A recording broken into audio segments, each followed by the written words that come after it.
Hello and welcome to Hexed Encountered. I'm Joe. In this video, we will be taking a look at the game Champions of the Galaxy. This is a wrestling game with a decidedly sci-fi slash fantasy twist to it. And this is basically the sports edition of Hexed Encountered. So we may be a day late and a dollar short, it being Sunday, and we usually have sports on Saturday. But I had some issues yesterday that prevented me from doing this then, so I'm going to do it now. So, having said that, let's talk about this game. So, this is from Filsinger Games. It was originally released in 1986 and has been continuously published since then. The man behind the game is Tom Filsinger, hence the name of his game company. And it has a large and active community with a forum, and there is an online version of the game as well. There are tons of sets and expansions available. More definitely for the online version than the tabletop card-based version. But we will be taking a look at the card-based version today, and then I may take a look at the online version later on. So this is the latest in my ongoing series on various wrestling games. This one has kind of captured my imagination more than the others. And the reason I went with Champions of the Galaxy as opposed to the other flavor of this game, which is Legends of Wrestling, is that this one has the sci-fi base, and it's set in the future, and it's just very, very interesting, and there's a lot of lore and story to it. So that appeals to me personally. It may or may not appeal to you. Legends of Wrestling they use the same rule set. The cards look the same. There's nice artwork, which I'll be showing here in a little bit. But so basically the way Legends of Wrestling works is, I believe he has licensing agreements with various wrestlers or their families to use them in the game. So he's not going to have or Legends of Wrestling is not going to have every wrestler out there. There is a large independent wrestling sets available, a large number of sets available, I should say. And for the base game, the Legends of Wrestling, there is also a lot of cards, but there will be some holes that you will immediately find, like Hulk Hogan, for example, is not in there, but Roddy Piper is. Randy Macho Man Savage is, and so on. There's many that are, and it covers wrestlers going back to the 19th century, including in an add-on you can get Abraham Lincoln, which I found amusing. He did wrestle, but how good he was is subject to, I guess, conjecture at the very least. But you have, people from the 90s or later, maybe even now, and then all the way back, like I said, into the 19th century, various wrestlers throughout history. So if the real life guys are your thing, then that's an excellent way to go.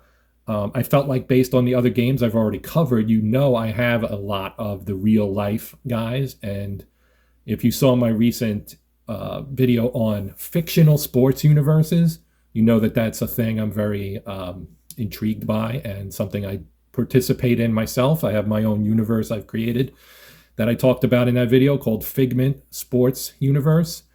And so something like Champions of the Galaxy is automatically going to appeal to me. Plus, I like sci-fi as well. So it's all good as far as that is concerned. So the guy here on the cover, his name is Wolf. He's probably the most popular character in this universe, which now spans the years 2074 through 2139, and I believe 2140 will be coming out pretty soon. So you can see right from that there is a significant history there. And as I mentioned before, this game has been continuously published since 1986. It was originally in black and white. It is now in color. I have physical copies of 2074, which is an early classic. This is a remaster of something that started, I believe, as kind of a member of the community created it, and it became an official add-on and was released years ago, but now they're redoing it in kind of a deluxeified colored edition. And I have that one. but there's only the one 2074 so far. There will be more because the first release, this one, the introductory game version, starts in the year 2087. And there are releases for every year from 2087 through 2139 right now. And as I mentioned, 2140 will be coming in the next months. I think maybe even next month, June, or perhaps July. I'm not 100% sure. I'm still relatively new to the community.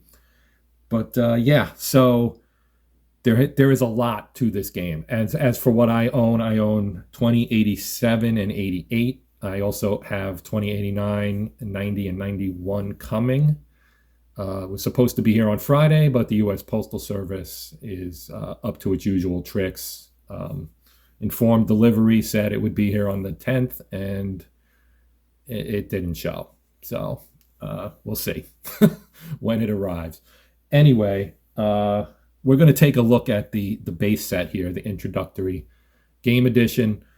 And specifically, I'm going to run one match, but first we'll take a look at the cards so you can see what they look like. So this guy here is probably familiar. He's on the cover of the book. This is Wolf, and I'm going to briefly show the back. I don't want to show the backs of the cards all that much because that's basically where all the gameplay ratings and so on are. But we'll talk about it really quickly using Wolf. He's a popular character anyway, and he has many cards in this series as time has gone by. You can see there are two columns. We have offense and then we have defense. And so basically what you do is you make an initial roll of 2 dice. They're tiny little dice, red and blue, but you roll them off and you say, okay, the blue wrestler rolled a 2, the red wrestler rolled a 4. The red wrestler has initiative essentially for the first one. He'll make the first offensive move. Then you would roll them again. And we get a 5 and a 2. So red with level 1 offense, 5 is a knee drop. And then you see 2 and the letters AG. That means you check your opponent's agility rating. There are ratings down here for ropes, turnbuckle, ring, death jump, which is basically jumping off the ropes or the turnbuckle. Disqualification, agility rating, and a lower number is better. So his is a -3, which is a pretty good rating. Power -1 for him, and then cage as well. So with a 5, you would check, as I said, it's a knee drop and 2. The 2 would indicate that his opponent would check his level 2 defense, and he rolled a 2. So he would look 2. If Wolf were on defense, it says Wolf 2, which means he countered the move, and he would roll on his own level 2 offense on the next die roll. So the game itself is very straightforward. The rules make a lot of sense. The rule book weighs in at, here's the rule book. It weighs in at 16 pages. It's not particularly long. There are basic and advanced rules, but that's how they work. So basically you have PW means check his power rating. AG is agility, as I mentioned. You have choice situations, which go on to this chart here, where he gets to choose what move he makes based on the letter. So it'd be choice A, and you have 2 moves that you can choose from, and then you would roll on that. Based on the instructions on that chart. So those 2 are choices, choice A and choice E. The 3 would mean he would have to check his level 3 defense, the opponent. Death jump C. The C here means that it's a chart lookup. So you would look it up for death jump out of the ring. There's also into the turnbuckle and into the ropes. So there are 4 of those that you would have to check. Now this one that has all caps, that is a finisher. So if he rolls level 3 offense, he rolls a 6, he gets a savage face claw. The +3 is a die roll modifier that you will add to the opponent's pin number. And you can see his pin numbers over here. The first number, the 5, is the basic game pin number. The one in parentheses is the advanced game. So you would use this +3 in the advanced game. So if his opponent had rolled something with a +3 on it, his pin number for here would actually be a 5. And then there's also fatigue. Based on how many pin attempts you kick out of, it'll add 1 to your fatigue, and this number will continue to go up. So that's the basics of how the game plays. Now looking at the other cards here, we have Exo King. We have the 2 time travelers from ancient Greece. This is Actagon and Proteus. Then we have Pit Viper. And as you can see, some of these guys are actually aliens because this is set in the future. Then we have the Executioner. We have Death Knight, Killer Queen, Vanity. This is Massive. Yes, Massive. I haven't learned all of them yet, but this I think is Beast Rider. Yes, Beast Rider. Renegade. This charming looking fellow is Mutant. Then we have Pulsar. You probably can guess what this guy's name is. It's Genghis Khan. This is Omega. He's one of the key core characters. He's kind of the founder of the Galaxian Federation, which later becomes the Galactic Wrestling Federation, which is the core promotion in this game. So that's Omega. Then we have this guy here who is Comrade Terror.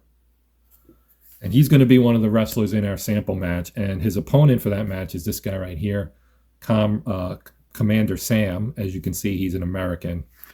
Now, we also have some limited edition cards that I got as well. So this is Star Warrior. He is the son of Omega.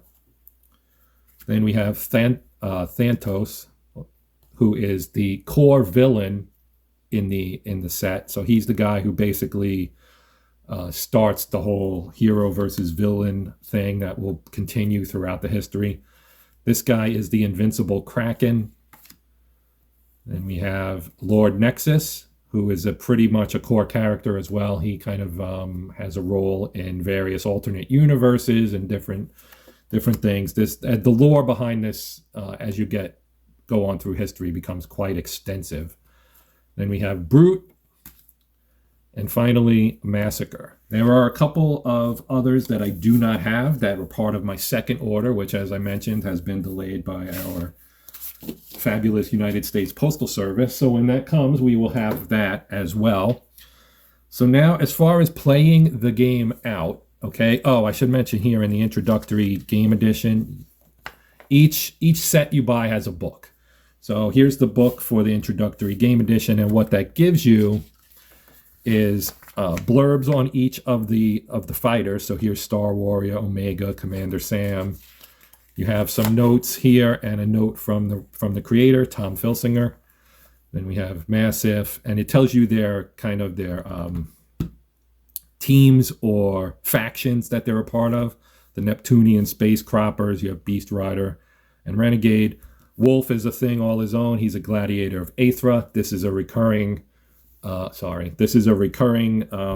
faction that exists up through the current set, and he's been kind of in and out of that faction throughout the history. Then you have the Greek gods. The time machine was used to teleport these original wrestlers from ancient Greece. The Flying Titans, the Evil Game Master, he's on his own as well. That's Thantos. And then you have Comrade Terror, who's a space terrorist. The Medieval Headsman, more gladiators of Aethra, Brute and Massacre. Then you have a former Neptunian space cropper, the Evil Ones. You'll note here we have a king, a queen, and a knight. There's later a bishop as well, and then the Society of Death, which is the Invincible Kraken, Mutant, and Genghis Khan. Here's a sample card. There are some specialty matches here, Cosmic Cage match, 3-man tag team. There's also others that come into play as time goes on. On the back here, they give you a list of all the wrestlers and their allies and what feuds they're involved in. And the next set I have would be this one here, Invasion 2088. This is Bishop Hell. That is the bishop to whom I was referring a moment ago. He is a member of the 2088 set, which adds new wrestlers. Wrestlers age out, retire, go other places. Some die.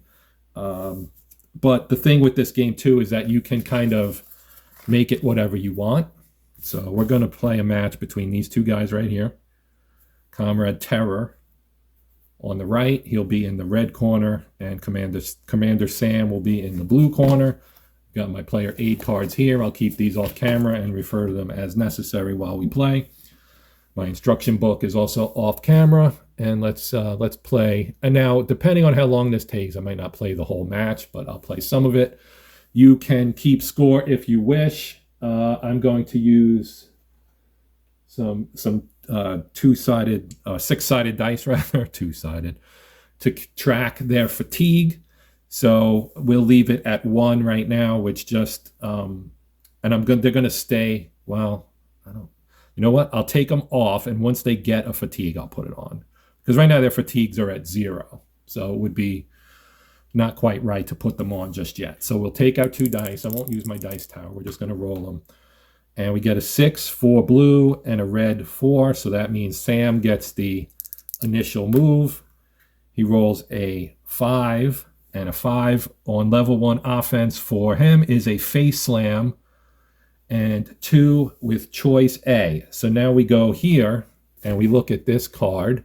And you can see choice A, throw the opponent into the ropes, where the opponent will roll into the ropes chart, or try a belly-to-belly suplex for 2. That's at the level of defense that Comrade Terror will have to roll. Works on rolls of 8 or lower, plus or minus the opponent's power rating. So Sam's power rating is a -3. So what we'll do is we'll do the throw the opponent into the ropes so that we can see the out of the ropes, or into the ropes rather, chart as well. So we'll roll for Comrade Terror. He gets a 9.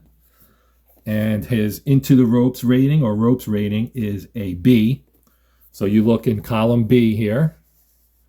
And we rolled a 9, and a 9 in column B is right here. The opponent tries a big shoulder tackle, but whether it works depends on which wrestler is more powerful. So the power rating for both Comrade Terror is a -3 and Sam is a -2. So if your power rating, this would be Terror rather, if your power rating is better than your opponent's power rating, then you knock the opponent to the mat with a shoulder tackle, roll on level 2 offense. So that's what's going to happen. So he's going to roll. He basically countered his move. Now he rolls a 5 and Sam has a 2. So level 2, number 5 on offense for Comrade Terror is a Flying Skull Crusher 3, which means Commander Sam is now going to check his 2 on the level 3 defense, which is down 3. So a down or hurt or dazed all mean that the opponent continues to roll offense. So Terror is still in control. He rolls a 6 on 3, which is going to be his finisher. And I'm sorry, that's Sam. He rolled a 6. Terror has a 4. So level 3 offense 4 is atomic knee drop 3. So now he checks 3 on his defense, which is hurt 2. So now Terror goes back to level 2 offense, gets a 1 and a 3 for Sam. A 1 on level 2 offense, double knee lift 2. We check his 3 on level 2 defense. That is Commander Sam 1. So Sam has reversed or countered the move, and now he's on offense on level 1. He gets a 2. Level 1, number 2 for him is a forearm smash 1. So he's going to check level 1 defense with a 3. That is dazed 1. So Sam is in control and on the level 1 offense. This time he gets a 4. And a 4 for him for level 1 offense is bite to forehead power with a -2. So his power we already know is worse than Terror. So Terror is going to counter on 2, and he gets a 3, and a 3 on level 2 offense is a legal chokehold. So on an illegal move, you can roll for disqualification, I believe. So we'll do that. And basically what that does is we use his disqualification rating, which is a 5, and we'll just roll both dice, and if it's a 5 or less, he's DQ'd. It is a 6, so he is not DQ'd. All right, so let's roll for Sam's defense because I forgot what it was. He rolls a 5. On level 2, 5 is a dazed 1. So Comrade Terror rolling on his 1 gets a 6, which is reverse knife edge 3 power. So that's going to actually work. And now we check Sam's level 3 defense, number 5 is hurt 2. So it goes back to Terror. And he gets a 2 on level 2 offense for him. That is a fist to the face 2. Sam's level 2 defense 4 is Commander Sam 2. So he reverses that and he's now in charge, rolling on 2. He gets a 1. That's a double knee lift. I'm sorry, that's a knee lift 2 agility. His agility is also worse than Terror's, so Terror takes over. And he gets a 3, and his level 3 offense is, again, the illegal chokehold. We know that that's a 5 for Sam, so I'll remember that this time. And this time he rolls a 5, so he's DQ'd. So that's the end of the match. Commander Sam wins by disqualification due to Comrade Terror using an illegal chokehold. There are ways to figure out the timing of the match if you're interested in having that. Some count moves. Some say I started this match 5 minutes ago, and maybe they double it to say it's a 10-minute match, whatever it may be. One of the core tenets of this particular game system is that it's up to you promoter. That comes from Tom himself, and basically it means it's your decision. This is a common thing with wrestling games, right? Because they're all works in the real world, and that means that they're all scripted. We all know about kayfabe and all that stuff these days. In this universe, this is supposed to be real, so these would be what you would call shoots, not works. And but it's still up to you as the promoter, as the person playing the game, running things to determine things that are to determine whatever you want, really. But if you play by the book, let's say, you're given situations, especially in later sets, you're given situations where there's ongoing storylines and feuds, and there's certain levels of heat to those feuds, and so you can kind of craft the universe how you want, but you're staying within, let's say, the canon of the GWF. And there are alternate federations and everything. Like, this thing is a rich tapestry. It really is. So I highly recommend it if you're interested in wrestling games. And if you're interested in wrestling games in the real world, then check out Legends of Wrestling. But if you're a sci-fi fan as well, and you just like, kind of like I shouldn't say off the wall. If you like, in-depth storylines and, things in a sci-fi or fantasy setting, you will probably really get a kick out of this if you're also a wrestling fan. So that's going to do it for the video. I know visually it probably wasn't great, but hopefully you got the information you may have needed or wanted to learn about this game. But that's going to do it for now, so I do appreciate you guys taking the time to watch. I'm Joe. This is the sports edition of Hexed Encountered, and until next time, as always, my friends, happy gaming.